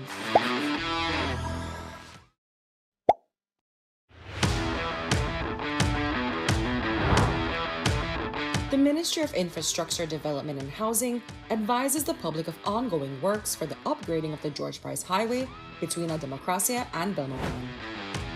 A contract was signed for the civil works to reconstruct this segment of the highway, and the project is expected to be executed over the course of the next 3 years. The works include widening of the roadway, construction of passing lanes in industrial zones, traffic separation within village limits, scarification and improvement of the pavement and running surface, raising of the road in flood-prone areas, application of hot mix asphalt pavement, construction of major and minor intersections and a roundabout at the entrance to the George Price Boulevard, entry and exit points for the new hospital to be built, the construction of a bridge at Mount Pleasant Creek, and the provision of road safety furniture to modernize road infrastructure and improve user safety. Every effort will be made to execute the works in a manner that minimizes road user inconvenience. But all road users should expect and plan for travel delays within active construction zones. Please, drive safely. Do not speed. Do not drive under the influence of alcohol or drugs. Do not drive recklessly. Please be courteous, respect other road users, adhere to the direction of traffic safety personnel, and drive with due care and attention. The roads of Belize connect us all. Riders, drivers, families, friends. Every day begins with a little routine and the confidence that life's journeys are protected. From school drop-off through the daily grind and everything in between, each with different roads ahead, yet one common goal: to arrive safely. Atlantic Insurance stands with Belize's riders and motorists with affordable protection, support, and peace of mind for the journey ahead. For the roads we share and the lives we protect, Atlantic Insurance is by your side, insuring you from life's unexpected. Atlantic Insurance, insuring you from life's unexpected. Nando's Wholesale is the distributor for the full line of Badia spices, including the original complete seasoning, the perfect combination of ingredients and spices prepared to enhance the natural flavor of your favorite foods. Also, cinnamon powder for all your desserts, fruits, and beverages, and as special dishes. All these are available in commercial sizes or restaurant packaging. Nando's products are available at your local retailer or contact us at 222-5000. From Corozal to Toledo, Nando's is proud to be serving Belize as its #1 wholesale distributor for over 35 years.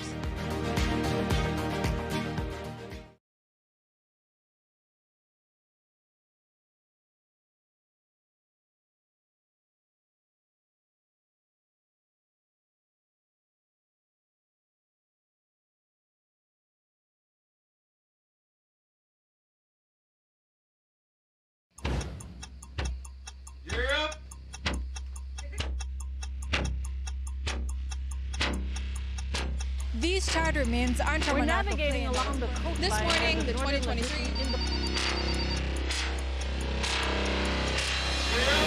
Good evening. Good evening. I'm Cherie Culker, And here's what's ahead for you on 7 News Tonight. We've got details of these and other stories in our newscast for tonight. Good evening. With your news, I'm a bureaucrat. Belize, you're watching the Nation Station, Channel 7.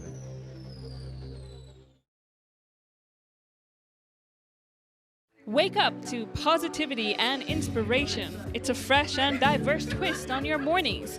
Tune in to Sunup on 7 every weekday morning at 6:30 a.m. right here on your Nation Station, Channel 7. It's the morning show you don't want to miss.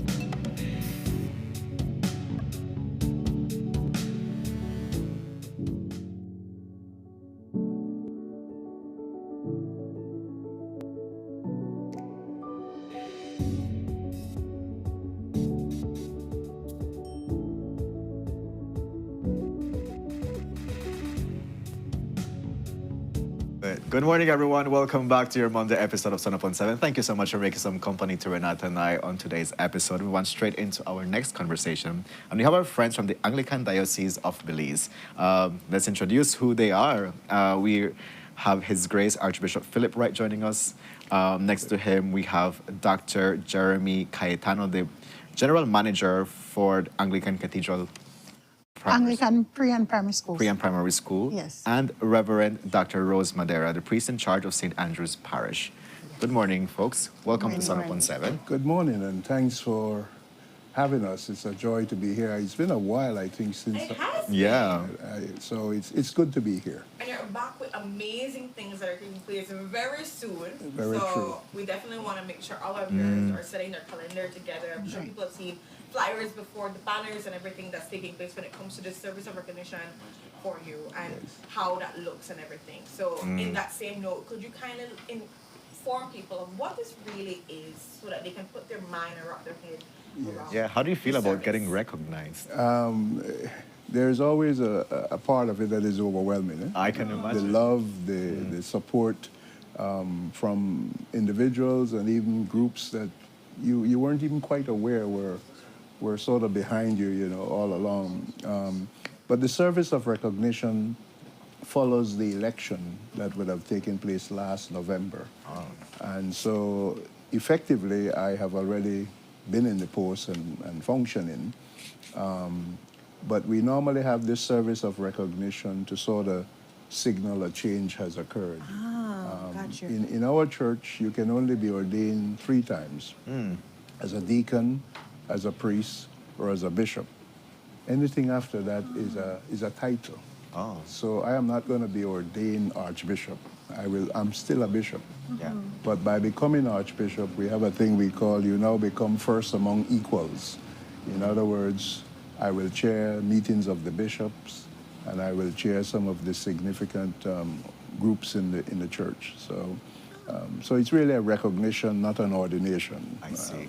Thank you for clarifying that. But how does it feel, you know, like going up, like from your years of dedication to the church, and here you are saying we're going to get recognized, and you level up in your role. How does that? It's interesting because as a 7-year-old boy, when I first started to have an interest in the ministry, all I wanted to be was a priest. You know, I would not have imagined becoming a bishop, and certainly not an archbishop. And so I became a priest, and I tried to be, you know, the best I could be. And along the way, I suppose your peers and others recognize your effort and maybe even your potential. And so they elevate you, as it were. Yeah. But I would say that was never really my intention. I just wanted to be a happy priest going about my daily business. Yeah. I love it. You see how God has other plans for us. We have our plans, and then God has His plans. Indeed. So, Yeah. And at the end of the day, can you still see that you're a happy priest? Oh, yes. As a matter of fact, I wish I was still just a priest. Many days with all the added responsibilities that come with higher office, yes. Yeah. Well, we just want to say congratulations in advance for the recognition that you're going to be receiving on Thank you behalf very of much. your congregation. But let's talk to you also, like Reverend Rose, how do you feel about this upcoming service that's going to take place. And I how am should people so tell us? happy. I believe that our bishop was the best choice from among the other bishops, indeed. He has been a very, very good bishop, a shepherd who even us here in Belize looks up to him. And I was more than happy to find out that it's not only us in Belize, but even internationally, regionally, that people look up to him in that manner. Okay. Because to have been elected from among all the other bishops speaks a lot. Yes. It does, yes. 100%. Yes. Yeah. Yes. So who all are coming to this recognition, to this service? Who all are going to be in attendance? Belize! Okay, all right. Belize! Everyone. We want everybody, because this is not only for the Anglican diocese. Okay. This is for Belize. What we need to remember is that our bishop is Bishop of Belize, Okay. not only the Anglican diocese. This is a Belizean who has been elevated.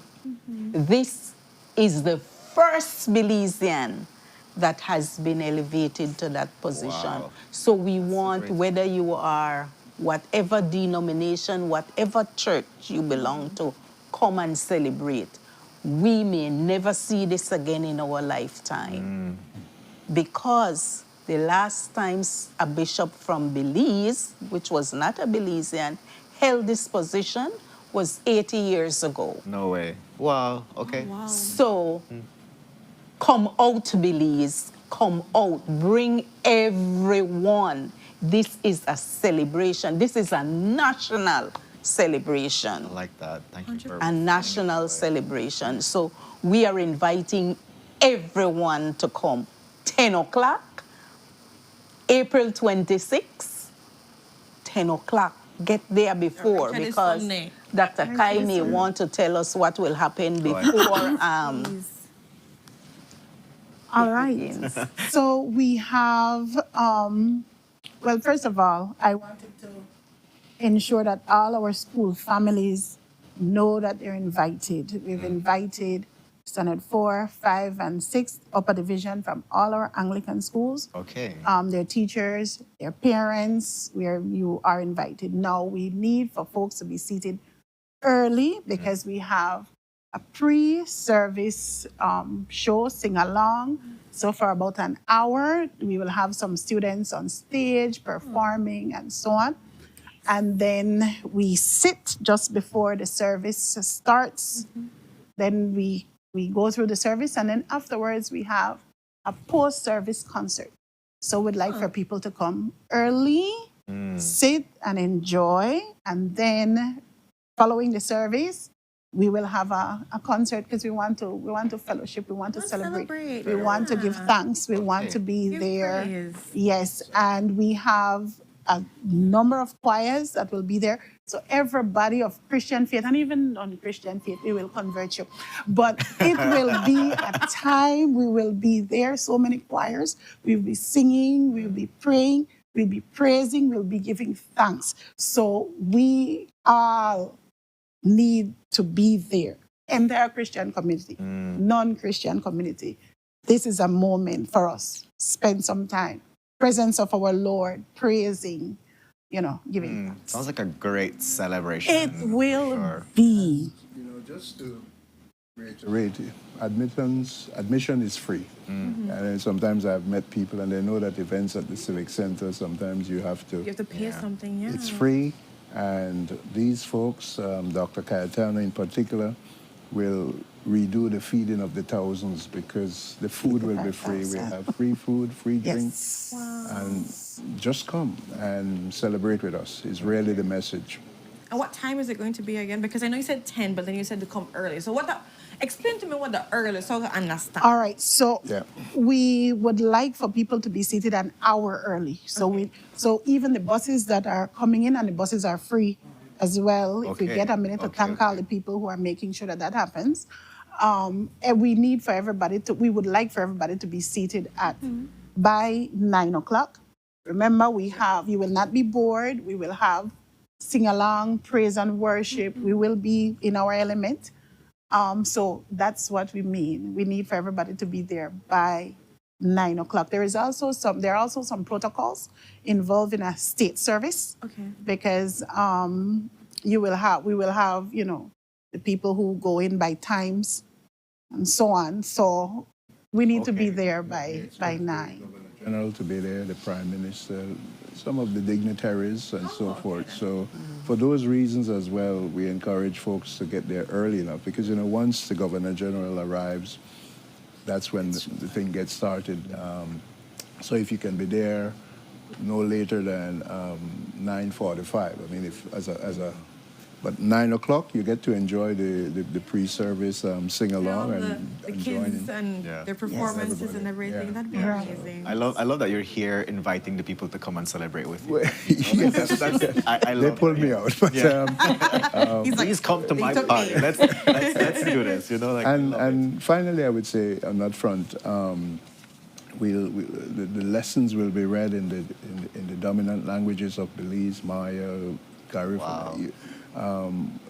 We'll have ecumenical presence, international. So it's an Anglican service, and you will know that because you will see it. There'll be maybe about 15 bishops there with me, So it's really an occasion to be who we are, yes, but in being who we are, to know that we're really one, in Christ. And so we're coming together and just giving God thanks for his goodness. And like I said, I'm just overwhelmed by the show of love and support, and it's been truly amazing. Yeah, it's honoring. You're like 7-year-old kid that had this dream of wanting to be Indeed, imagine. church, And Southside too, may I say. Southside I too. grew up right on George Street, Blue Street.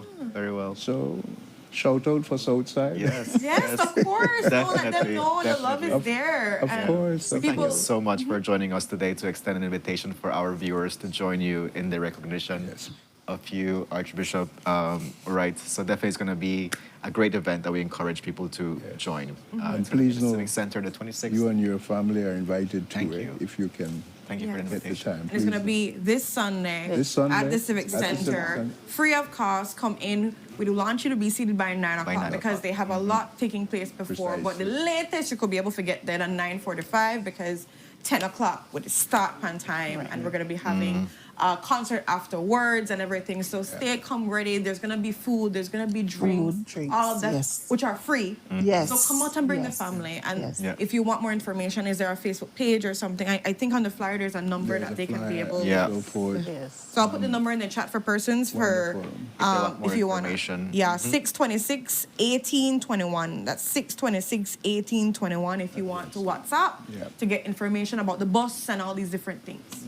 And if you don't get there at 9:45, we'll be there until about 2-3 o'clock. So the point is, you're definitely gonna get some of the goodness that will be shared some of the on goodness, that day. indeed. As we wrap up this conversation, Archbishop, what were your last words that you would like to share with our viewers today?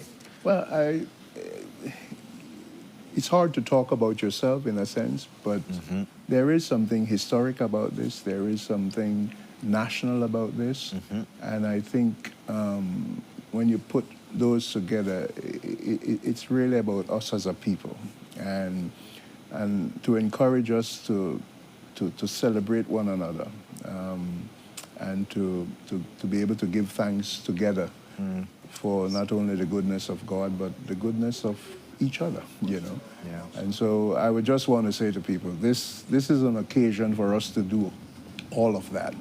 And we look forward to having you with us in this celebration. I love it. Thank you so much. And so with that, we're going to go to our next commercial break. I've put the number in the chat again for persons that want to WhatsApp to get more information, to bring out your family, and have a great time to celebrate you and to celebrate this amazing milestone for Belize in itself, because Belize wins. It's not just his race, Belize wins too. So with that, we're going to go to our next commercial break, and we'll be right back. Stay tuned.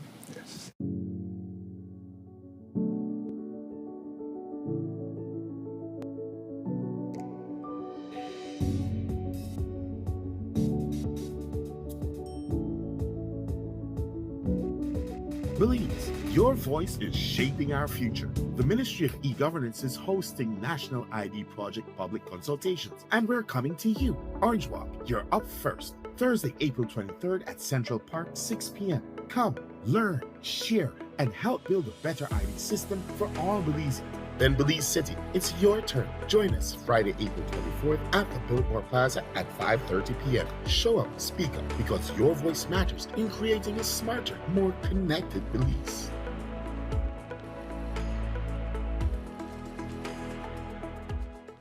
Nando's Wholesale is the distributor for the full line of Badia spices, including the original complete seasoning, the perfect combination of ingredients and spices prepared to enhance the natural flavor of your favorite foods. Also, cinnamon powder for all your desserts, fruits, and beverages, and as special dishes. All these are available in commercial sizes or restaurant packaging. Nando's products are available at your local retailer or contact us at 222-5000. From Corozal to Toledo, Nando's is proud to be serving Belize as its #1 wholesale distributor for over 35 years.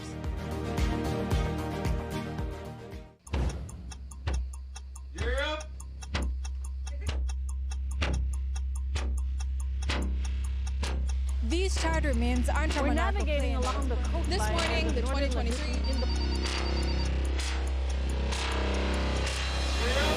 Good evening. Good evening. I'm Cherie Caulker, And here's what's ahead for you on 7 News Tonight.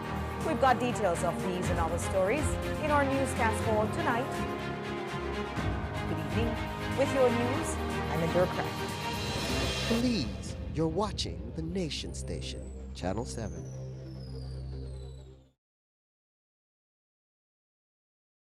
Wake up to positivity and inspiration. It's a fresh and diverse twist on your mornings. Tune in to Sunup on 7 every weekday morning at 6:30 a.m. right here on your Nation Station, Channel 7. It's the morning show you don't want to miss.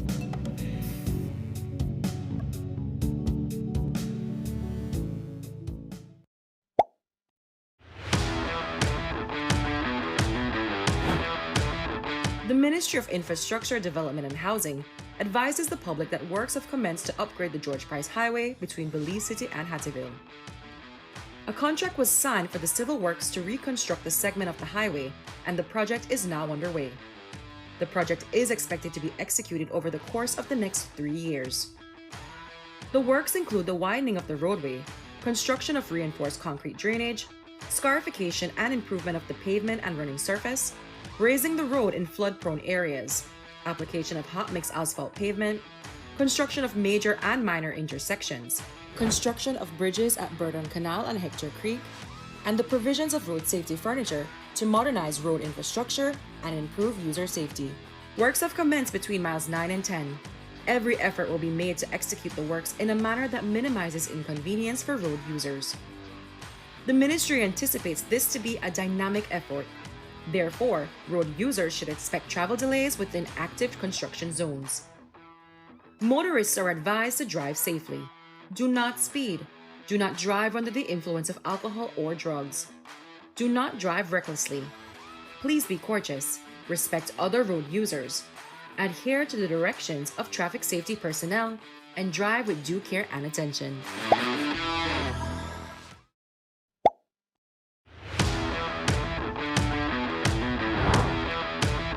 The Ministry of Infrastructure, Development and Housing advises the public of ongoing works for the upgrading of the George Price Highway between Democracia and Belmopan. A contract was signed for the civil works to reconstruct this segment of the highway, and the project is expected to be executed over the course of the next 3 years. The works include widening of the roadway, construction of passing lanes in industrial zones, traffic separation within village limits, scarification and improvement of the pavement and running surface, raising of the road in flood-prone areas, application of hot mix asphalt pavement, construction of major and minor intersections and a roundabout at the entrance to the George Price Boulevard, entry and exit points for the new hospital to be built, the construction of a bridge at Mount Pleasant Creek, and the provision of road safety furniture to modernize road infrastructure and improve user safety. Every effort will be made to execute the works in a manner that minimizes road user inconvenience. but all road users should expect and plan for travel delays within active construction zones. Please, drive safely. Do not speed. Do not drive under the influence of alcohol or drugs. Do not drive recklessly. Please be courteous, respect other road users, adhere to the direction of traffic safety personnel, and drive with due care and attention. The roads of Belize connect us all. Riders, drivers, families, friends. Every day begins with a little routine and the confidence that life's journeys are protected. From school drop-off through the daily grind and everything in between, each with different roads ahead, yet one common goal: to arrive safely. Atlantic Insurance stands with Belize's riders and motorists with affordable protection, support, and peace of mind for the journey ahead. For the roads we share and the lives we protect, Atlantic Insurance is by your side, insuring you from life's unexpected. Atlantic Insurance, insuring you from life's unexpected.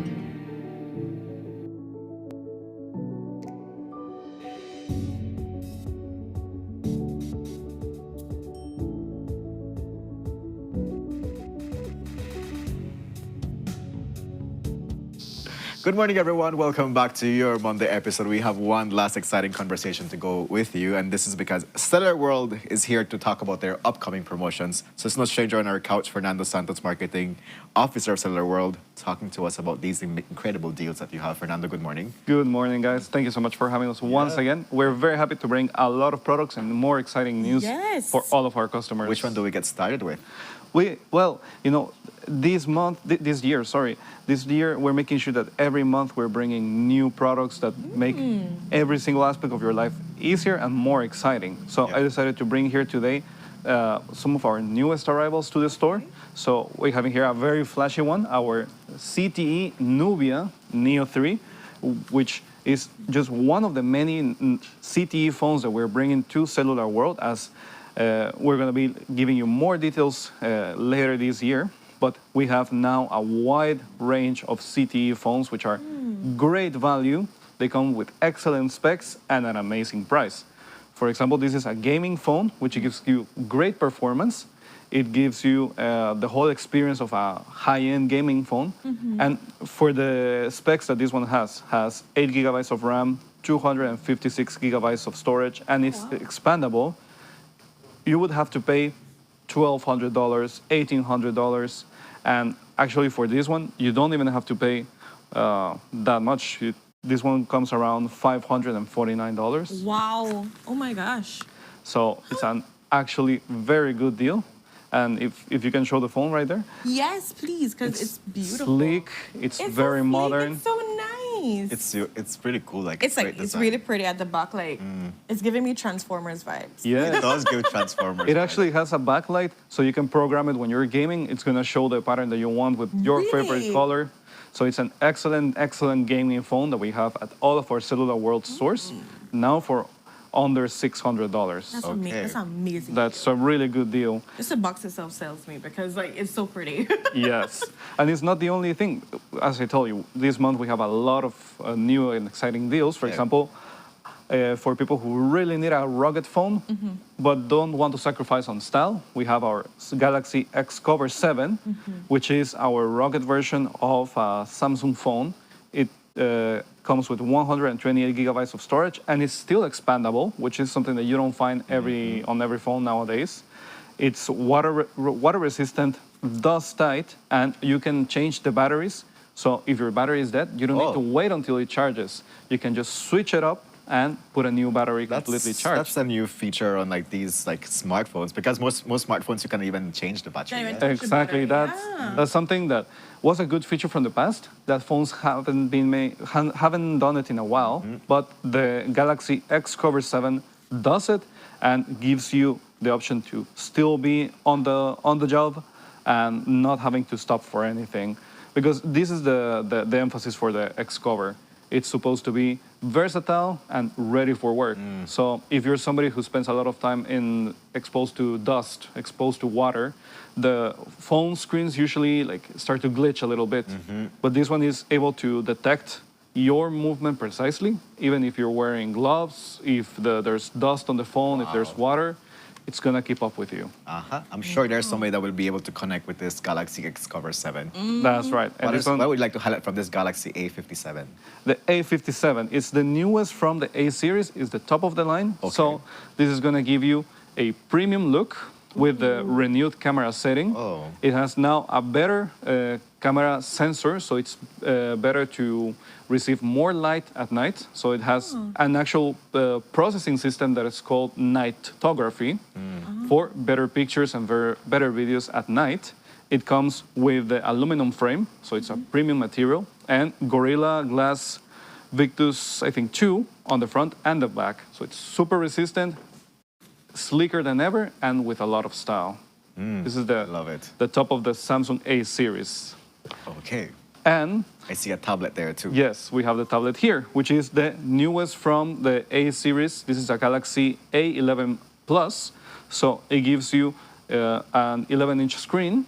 It's 128 gigabytes, but you can increase the storage for only $649. When you want to get an actual work tablet, you usually have to get perhaps an iPad or an S-series tablet that will cost you about $1,000. This will give you the versatility of a work tablet at a better price. So, and as with everything that Samsung at Cellular World, it comes with 1-year warranty. So it's a very good device, whether you're a student or you need it for work. The Galaxy A11 Plus, it's a very good option. It's beautiful too. I know it's sleek and nice. Yeah, it's very nice. So they can be able to get these all month long. That's right. All year long, if you want to call it that too. That's right. Well, supplies last. Exactly. Because imagine everybody go buy out everything. That's what they want. That's what they want. Yeah, exactly. So then they have to store it in too. For persons that are looking at these products and they want to know more information, they want to be able to remind people of your office hours and, of course, the locations so that they can go. We have our store right next to Channel 7. We have it on Albert Street. We have our main store in Queen Street, and we have it on the Northern Shops. And for people who are watching us from Orange Walk, Belmopan, and San Pedro, we have our stores there. Our normal hours are from 8:30 to 6 p.m., but in San Pedro, we're always open from 9 to 9. And also, if you can't reach our stores, but you still want to enjoy all of these products, you can message us at 615-5141 and our WhatsApp, or on Facebook and Instagram, and we can take your order and deliver it right to you. Excellent. So just like that, simple and easy. Ask all your questions. You can get pictures. But going into the store is also a very beautiful experience. So because there's the thing about holding the device. touching it, seeing exactly how it feels. Because you want to know it's rugged because you want to put your tappity-tap on the phone to feel the ruggedness of it. And of course, all the flyers and everything are always posted on Cellular World's Facebook page. They're super up to date with everything that they're doing. Somebody's asking what's the price of the tablet. This tablet, $649. $649. That's right. So we have the smaller tablet for $389 more or less. Okay. $649, and we have everything in between. Very well. Wow. Okay. So you can come whatever your price range is, and I'm sure that it can match you with something that you want, and you go from there, guys. Yeah. That's right. It's just coming and saying, Fernanda, this is what I need. This is my budget, this is my specs, this is what I want to use it for. How can I do it? Yes. And they're going to be able to walk you through the entire steps. I love it. So as we're wrapping up this segment, Fernando, and of course the show, but what is something you really want to remind people when it comes to getting the Cellular World devices? Well, also, as I was mentioning, now your CTE devices come with 1-year warranty as well. Samsung, JBL, Dell Technologies comes with 1-year warranty. Make sure to get your products with the warranty that supports everything when you're making a purchase. And also I wanted to just remind people that for the remaining of the month of April, every purchase is starting at $100 in our Queen Street branch gives you one chance to participate in a raffle of a one-night stay at a deluxe suite, thanks to the Belize collection at the lodge at Jaguar Reef. Ooh, wow. Okay. April almost done, guys. So please make sure and get on a purchase. The weather sounds right for Jaguar Reef. And every $100 gives you one other chance. Ooh, okay. Cannot miss out on the goodness, guys. Thank you so much, Fernanda, and of course the team behind Cellular World that work tirelessly to make sure people can have these deals and people can enjoy quality at affordable prices. So with that, we've come to the ending of our show. We've had amazing segments ranging from the Anglican Diocese of Belize to the e-governance and the national ID conversation, and of course Cellular World diving in about their promotions of all the amazing things that they have. So make sure you'll be following these places on Facebook and being connected. And so with that, we send you guys off on your Fabulous Monday. I will not be on tomorrow, but join Kevin and I on Wednesday for a dynamic Wednesday. And of course, get all the good stuff. Have a great start of the week, folks. We love you, and thank you so much for your company. See you tomorrow.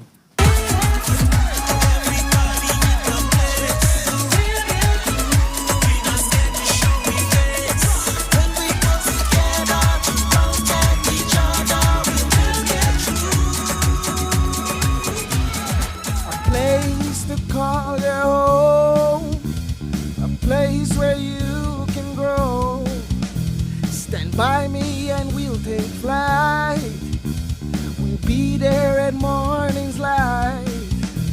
I've got you covered on all concerns we share today.